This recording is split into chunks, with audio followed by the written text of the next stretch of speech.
What's up, everyone? Welcome back to another review. This time we're taking a look at The Phantom, starring Billy Zane. The Phantom is a movie that is heavily inspired by the old action serials of the 1930s and 40s. And this, to me, is a very, very underrated and overlooked superhero movie. Now, The Phantom ain't a superhero movie on the same level as a Dark Knight, but it's a superhero movie on the level of it's a fun, campy, goofy, good ride, and a movie that knows what it is and has a sense of fun and adventure like an Indiana Jones would have. One of the big things I love about this movie is that I love how it captures the spirit of the old school serial action movies, and I like how it applies the superhero concept to that as well. I think for the most part, this movie has a very quirky and very good script to it, and I overall really like the direction of this movie by Simon Winchester. I think that he captures that 1938 aesthetic very, very, very well. This movie's got some really good looking shots to it. The whole look of the Bengala jungle has a sense of mysterious yet elegant wonder to it. A lot of the production and set designs in this movie are spectacular. They look great, though some of the visual effects are extremely dated and they look really, really bad. But the practical effects, those always look good, especially in a movie like this. They really look good. Uh, one of the Another strong point for this movie is this movie has a really good cast. Like I said, you have Billy Zane, who plays the title character of the Phantom, and Billy Zane as the Phantom, I think he's great. He captures the essence of a action serial hero to the T. He's got a good charming charisma to him, and he instantly comes across as likable in this movie. And you can clearly tell that Billy Zane is a fan of this material because he took the time to study Phantom comic books and the posturing of the Phantom, and it clearly shows in his performance that Billy Zane that this is, one can say, like a dream role for Billy Zane because he's acing it as the Phantom. I thought he did a great job in the movie. Uh, you have Treat Williams, who plays the villain Xander Drax, and I think that Treat Williams is doing an over the top, hammy, and incredibly can't take your eyes off him performance. Now, it's not in the sense of bad, it's in the sense of really, really good. And it fits the whole tone of this movie, and you can clearly tell that Treat Williams is having a great time playing the villain of Xander Drax. I mean, he's your typical corporate tycoon who craves power, especially because he wants to collect these three ancient skulls that can give him godlike power. So he's nothing spectacular. He's not a villain who you can do a 17-hour character study on. He's just a bare bones action serial villain who just wants and craves ultimate power. And Treat Williams is having a good time just playing this over the top yet dark humored hilarious character, and I love it. I love Treat Williams in this movie. I think he did a fantastic job with it.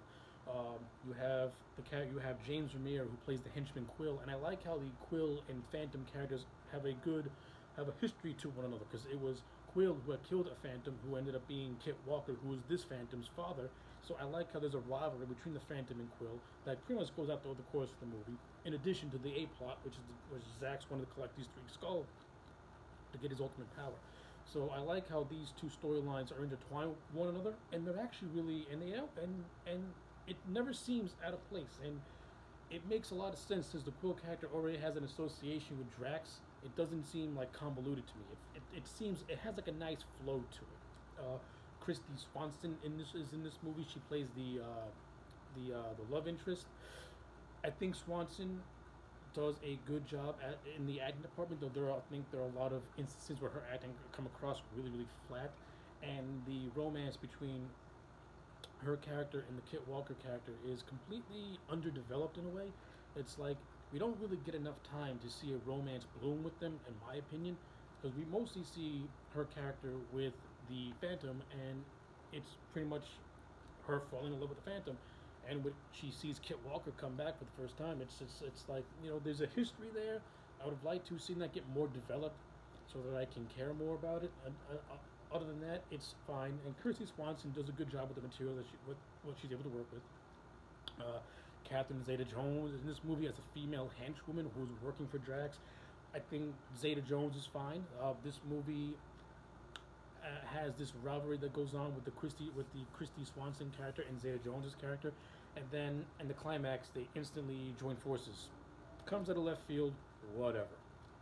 Uh, there's certain characters in this movie who I feel kind of get overlooked.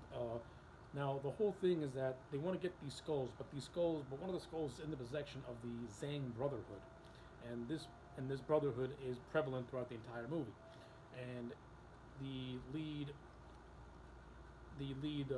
leader of the Zhang Brotherhood is played by Kerry Tagawa, and when Tagawa's on screen, he is just how he is in Mortal Kombat. He is good, he is cool, and his character gets killed off to me way too early.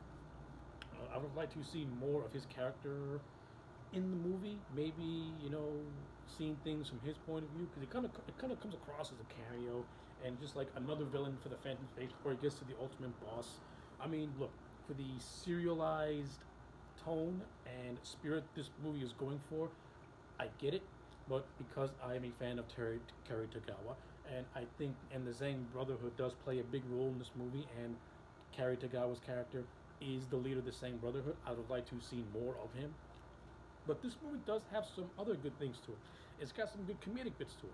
Like when Kit Walker's in New York, he befriends this cabbie, and they have a nice little thing going on. Kit Walker and his manservant, they have a nice little dynamic going on with the manservant constantly calling him the ghost who walks. So they got some good stuff going on. Kit Walker talking to Ghost Dad is fun as well, though the movie never really explains how his dad's able to communicate with him beyond the grave. That's kind of weird, and it's kind of like a gimme where like you just have to accept this in this kind of a world, since this is a heightened reality, and you're dealing with supernatural forces. So you just have to buy what this movie is selling, and it does add on to that level of goofy cheese factor. But what makes this movie very enjoyable to me is that the actors, for the most part, it fits their performances fit the world and it fits the tone, and it makes this movie just really really entertaining. It has really really fun action sequences that are very like I said, they're very heavily inspired by the old serials of the 40s and 30s. The action sequences are not bombastic and great, but they're fun and they're goofy and they're lighthearted. This movie doesn't have any dark moments to it, but you know what? It doesn't really need dark moments to it. This movie is meant to be a light-hearted action adventure, and to me, it captures the spirit very, very, very well, which is why The Phantom, for me, gets a solid 8 out of 10. This is a very underrated movie. I like this movie. Despite my quips with it, it's still a damn good movie, and it's still very, very enjoyable to watch almost 30 years later. So yeah, those are my thoughts on The Phantom. Let me know yours in the comment sections down below. Like the video and subscribe, and I'll check you back next time for more.